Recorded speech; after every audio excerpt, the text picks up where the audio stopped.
नमस्कार, मैं हूं शम्स ताहिर खान और आप देख रहे हैं वारदात।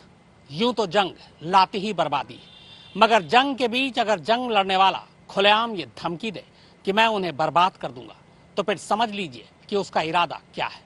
यूक्रेन के राष्ट्रपति जेलेंस्की ने पुतिन के नाम अपने हाथों से एक खत लिखा।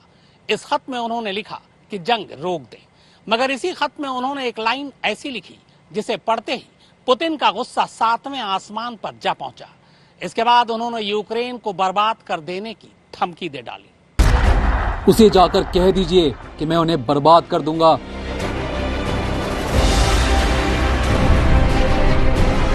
बोलने वाला शख्स ये है और बर्बाद हो चुके जिस देश को पूरी तरह से बर्बाद कर देने की वो धमकी दे रहे हैं, वो देश ये है।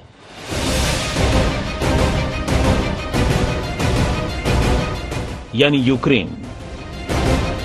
जेलेंस्की का यूक्रेन। 34 दिनों की बमबारी और शहर दर शहर को बर्बाद कर देने के बावजूद पुतिन का गुस्सा ठंडा नहीं हो रहा है। लंबी खिंचती जंग ने उल्टे उनका गुस्सा और बढ़ा दिया है। बात मंगलवार की है। रूस के अरबपति कारोबारी और English premier league club Chelsea के मालिक रहे रोमन अब्रामोविच पुतिन से मुलाकात करते हैं। वो पुतिन को जेलेंस्की का भेजा एक खत देते हैं। इस खत में जेलेंस्की ने जंग खत्म करने की बात लिखी थी, पर साथ ही कुछ शर्तें भी रखी थीं। खबरों के मुताबिक जेलेंस्की के इस खत को पढ़ते ही पुतिन का गुस्सा 7वें आसमान पर पहुंच गया। खत के जवाब में तब उन्होंने ये लाइन कही, उसे जाकर कह दीजिए कि मैं उन्हें बर्बाद कर दूंगा। यूक्रेन को बर्बाद कर देने की पुतिन की इस धमकी को सुनकर पूरी दुनिया कुछ पल के लिए सहम गई थी। कई जगह तो इस धमकी को सीधे यूक्रेन पर परमाणु हमले से जोड़ दिया गया। खबरें आने लगी कि पुतिन इस बार सचमुच परमाणु हथियारों का इस्तेमाल कर बैठेंगे। हालांकि बाद में उनकी इस धमकी का मतलब साफ हो गया और इसके साथ ही यह भी साफ हो गया कि पुतिन जेलेंस्की के किसी भी शर्त पर जंग नहीं रोकने वाले हैं। वो जंग रोकेंगे तो सिर्फ और सिर्फ अपनी मर्जी और अपनी शर्तों पे।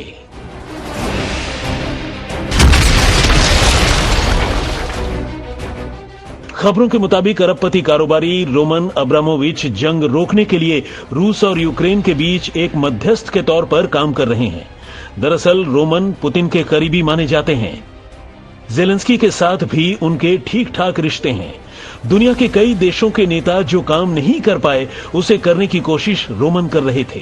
कहते हैं कि जेलेंस्की ने जंग रोकने और जंग रोकने की शर्तों के सिलसिले में पुतिन के नाम जो खत लिखा था वो अपने हाथों से लिखा था।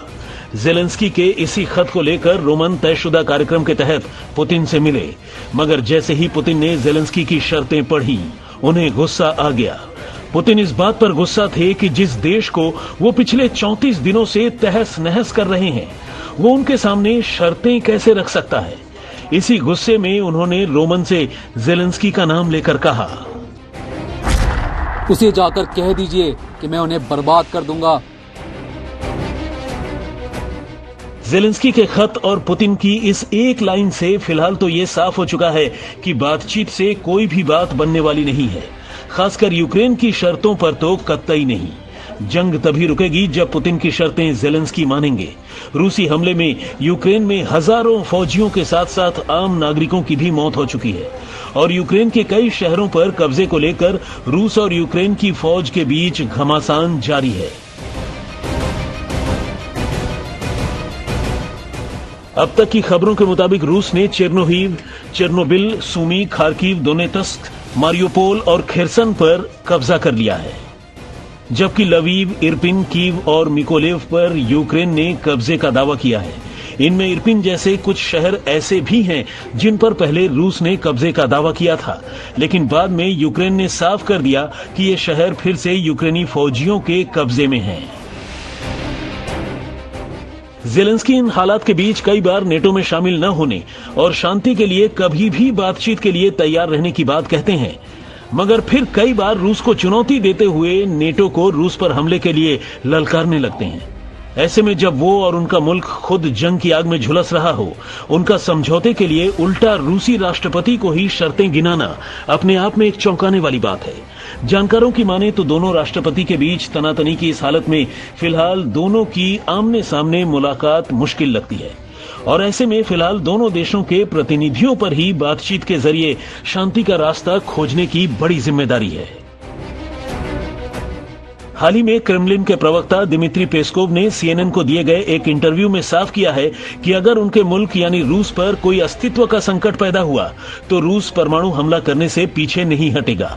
पेस्कोव ने कहा कि उनके देश की अपनी सुरक्षा के लिए नीति साफ है, जिन्हें कोई भी पढ़ सकता है, और इस नीति में साफ साफ कहा गया है कि रूस कब और किन हालात में किसी पर परमाणु हमला कर सकता है। हालात कितने नाजुक हैं इसका अंदाजा सिर्फ इसी बात से लगाया जा सकता है कि संयुक्त राष्ट्र के सचिव एंटोनियो गुटारेस ये कहते हैं कि जिस परमाणु हमले के बारे में लोग सोच भी नहीं सकते थे, आज फिर से वो बात एक संभावना बनकर सामने खड़ी है। लेकिन रूस के इस रवैये पर अमेरिका भी चुप नहीं है। अमेरिकी राष्ट्रपति जो बाइडेन रूस के राष्ट्रपति को कसाई से लेकर और भी बहुत कुछ कह चुके हैं।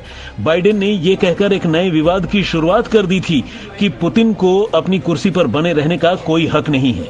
बाद में व्हाइट हाउस को ये साफ करना पड़ा कि ये वॉशिंगटन का ऑफिशियल स्टैंड नहीं है, बल्कि राष्ट्रपति बाइडेन की निजी राय है।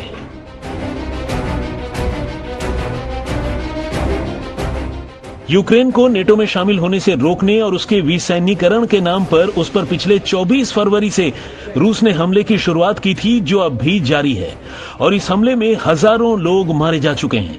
अकेले यूक्रेन के अहम शहर मारियुपोल में 5000 से ज्यादा शहरी जंग में अपनी जान गंवा चुके हैं, जिनमें 200 बच्चे भी शामिल हैं। मारियुपोल के मेयर वादिम बायचेंको का कहना है कि रूस अस्पताल और थिएटर में शरण लिए हुए लोगों तक पर बम बरसा रहा है।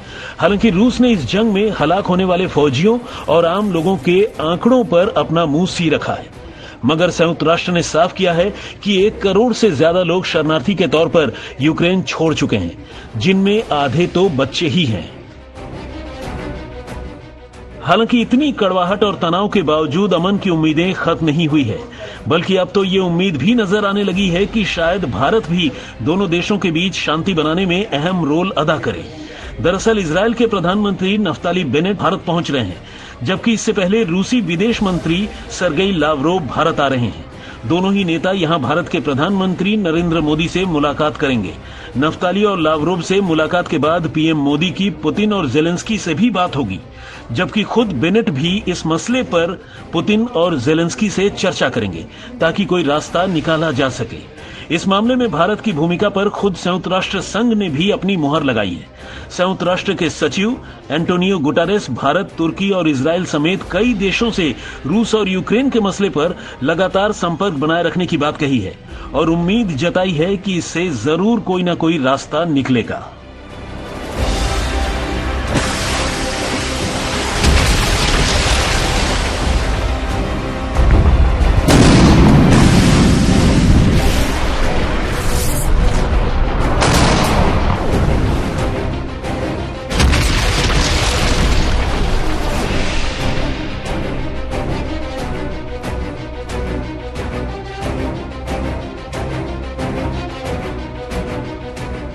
आज तक ब्यूरो।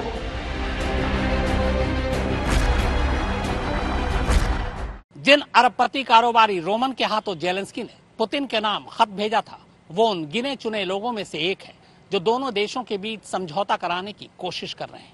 मगर इन्हीं रोमन को लेकर एक चौंकाने वाली खबर सामने आई है। खबर ये कि रोमन को जहर देकर मारने की कोशिश की गई।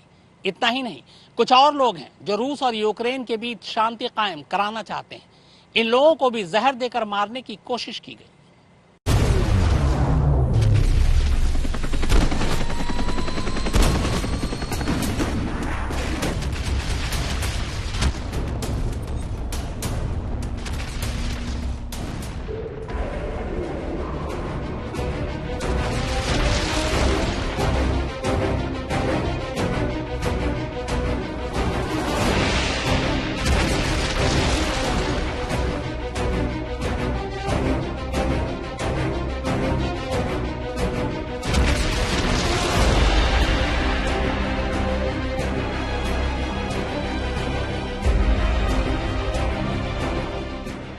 कौन है जो युद्ध खत्म नहीं होने देना चाहता? कौन है जो शांति वार्ता को शांति से नहीं होने दे रहा? युद्ध का समर्थन कौन कर रहा है? ये तबाही किसे पसंद आ रही है? या फिर रूस केमिकल अटैक कर सकता है वाला शक सच साबित हो रहा है? क्योंकि रूस यूक्रेन घटनाक्रम में जो देखने को मिल रहा है उससे तो यही समझ में आ रहा है कि कोई तो है जो नहीं चाहता है कि युद्ध खत्म हो। क्या अपने मंसूबों को अंजाम देने के लिए अपने ही करीबियों की जान भी ली जा सकती है? और सबसे बड़ा सवाल तो ये कि रोमन अब्रामोविच को जहर किसने दिया? रोमन अब्रामोविच वो शख्स जो दोनों देशों के बीच शांति बनाए रखने और युद्ध को खत्म करने में बड़ी भूमिका निभा रहे हैं। रोमन रूसी राष्ट्रपति व्लादिमीर पुतिन के बेहद करीब हैं और यूक्रेन और रूस में यहूदी समुदाय से उनका गहरा नाता रहा है। रोमन अब्रामोविच 20 साल तक दुनिया के मशहूर फुटबॉल क्लब चेल्सी के मालिक रहे हैं। हालांकि ब्रिटेन और रूस और रूसी कंपनियों पर प्रतिबंध के बाद बीते रोज अब्रामोविच इस क्लब से भी अलग हो गए। अब्रामोविच शांति वार्ता के लिए यूक्रेन में थे। इसी दौरान उनके अलावा 2 और लोगों को एक जैसी शिकायत हुई, जिसमें शरीर में दर्द, लाल आंखें और चेहरों और हाथ की स्किन का निकलना शामिल है। तो क्या किसी ने इन्हें धोखे से जहर देकर इनकी जान लेने की कोशिश की? ये इसलिए कहा जा रहा है क्योंकि जिस तरह के सिम्टम्स इन वार्ताकारों के जिस्म में दिखाई दिए वैसा आमतौर पर किसी को जहर दिए जाने के हालात में ही दिखते हैं। अब सवाल यह है कि आखिर इन्हें जहर किसने दिया? वैसे रूस में ऐसे मामले पहले भी होते रहे हैं। इस बात को नजरअंदाज नहीं किया जा सकता कि रूस में जहर देकर विरोधियों को मारने का इतिहास काफी पुराना है। रूस के टारगेटेड लिस्ट में रूस के आलोचक रहे पूर्व जासूस, पत्रकार और राजनेता शामिल हैं और इसीलिए इस मामले में लोगों को रूस पर ही शक है।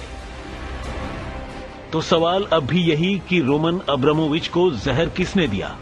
हो सकता है कि ऐसे रूसी कट्टरपंथी जो जंग को रुकने नहीं देना चाहते हैं, ये उनकी साजिश हो, या फिर रूस के राष्ट्रपति व्लादिमीर पुतिन रोमन अब्रामोविच के संदेशवाहक बनने से खफा हो और ये पॉइजन अटैक उसी नाराजगी का नतीजा हो। फिलहाल इस मामले को लेकर कई थ्योरीज सामने हैं। आज तक ब्यूरो।